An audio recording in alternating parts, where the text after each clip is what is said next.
আমাদের সকলেরই আপন বোধ নিয়ে বাঁচা উচিত, কারণ এটি একটি সম্ভাবনা। এই গ্রহের সমস্ত প্রাণীর থেকে মানুষের মাঝে রয়েছে এই সম্ভাবনা, এই আপন করে নেয়ার ক্ষমতাটা। আপনার ভালোবাসার মানুষকেও আরও কাছে টানতে পারেন এই বোধ নিয়ে। আপনার মনে ভালোবাসা থাকলে যাকে ভালোবাসেন তার জন্য কিছু করার সুযোগ পেলে সেটাকে বড় সৌভাগ্য হিসেবে দেখুন। সেটাকে দয়া, করুণা বা হিসেবের খাতায় রাখবেন না। দেখুন, আপনার যদি একটা সন্তান থাকে, সেই সন্তানের জন্য ভালো কিছু করেন, তবে কি আপনি কখনোই সেটাকে দয়া বা করুণা ভাববেন? অবশ্যই তা ভাববেন না। সেক্ষেত্রে যত বেশি করার সুযোগ পাবেন, ততই আনন্দ পাবেন।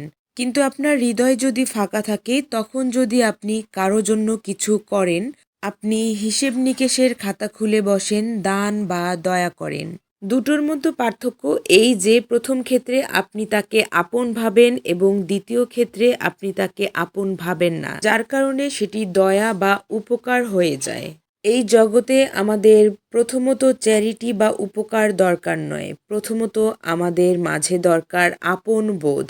আর এই আপন বোধটা থাকলে জগতের সকল ভালোবাসার সম্পর্কগুলো সুন্দরভাবে এগুবে, আর তখনই কোনো স্বার্থপরতা এবং দ্বন্দ্ব থাকবে না।